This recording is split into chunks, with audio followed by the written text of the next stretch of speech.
The small woman with a quiet gaze was written off the moment training began.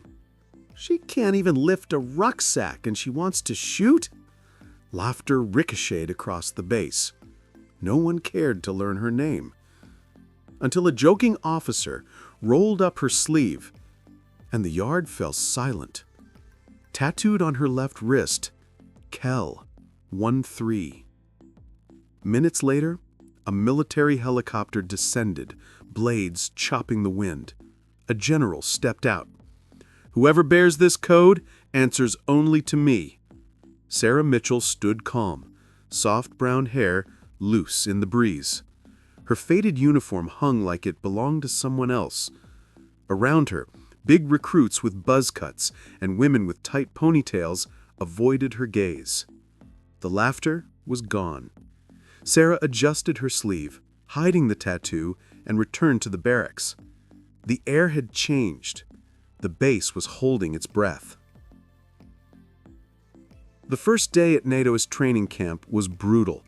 Concrete, steel, and wind-whipped valleys were home to elite recruits, marathoners, expert marksmen, weapons masters. And then there was Sarah, assigned to the lowest-ranked squad, the leftovers. No paperwork, no reputation, just a name on a roster, a bunk in the corner. Carter, the squad leader, barely glanced at her. "Stay out of the way, Mitchell." He tossed her a water canteen. Charity work, not respect. Cruelty was instantaneous. During a logistics drill, Donovan shoved a crate into her path. "Watch, Charity Case, you're slowing us down." Claire mocked her, imitating a waitress balancing a tray. Donovan dumped bandages and rations into the dirt.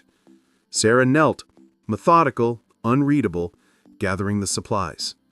Physical drills were worse, hauling 40-pound packs, climbing ropes, crawling under barbed wire. Sarah lagged behind. Jensen sneered, "Let her sit this one out, she might sprain a nail." Riley muttered, "Why does the Army even accept trash like her?" Sarah didn't look up. She kept moving, hands tightening on her pack straps. A broken radio revealed her quiet competence. Recruits fumbled with wires. Sarah stepped forward, reconnected the circuit in under a minute. Static cleared. Coordinates broadcast. Instructor Watts raised an eyebrow. "Where'd you learn that, Mitchell?" "Just picked it up." His gaze lingered. At dinner, ridicule continued. Jensen mocked her uniform, Riley whispered about dares, Torres smirked, dismissing her. Sarah's spine stayed straight, air tense, unbroken. Medical training became vicious. Meredith mocked her as Nurse Nobody. The squad chanted. Sarah's hands moved swiftly, bandages tied perfectly, tension in her jaw.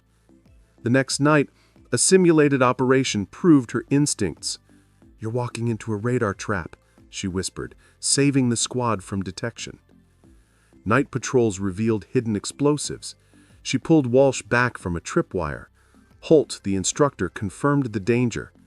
"Good catch, Mitchell." Tension simmered during map exercises. Gavin tore her map.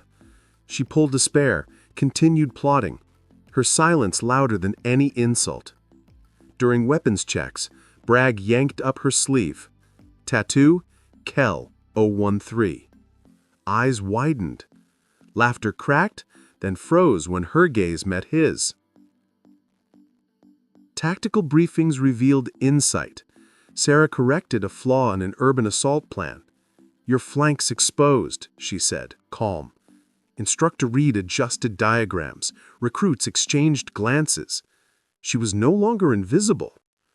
Night after night, Harrow observed. He discovered her file.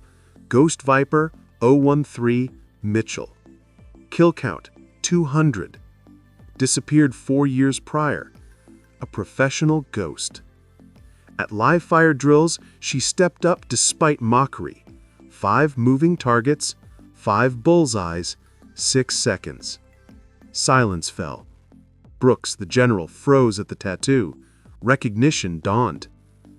Grayson, a retired instructor, approached her. "I knew a viper once. Same eyes, same wrist," he said, handing her an old dog tag, number 007. She tucked it into her pocket, a silent acknowledgement. The whispers began. Sarah's precision, silence, and composure commanded attention. By the next helicopter's arrival, General Hamilton landed, sealed directives in hand. He found her immediately. "KL-13, you are hereby recalled. This base is under your command." The yard fell silent. Lucas, who had dug into her records, confronted her. She revealed a black command token, authorized for only a handful worldwide. The atmosphere shifted. Fear, respect, awe. Sarah left within the week. No fanfare. Harrow found a note. "Keep the file locked." The ashes scattered in the wind. The base felt hollow. Memories of her, the tattoo, the helicopter, the general's voice, lingered. She wasn't weak. She wasn't lost. She wasn't dead weight. She was something else. Something they'd never understand. Her truth, etched in ink and silence, carried her forward.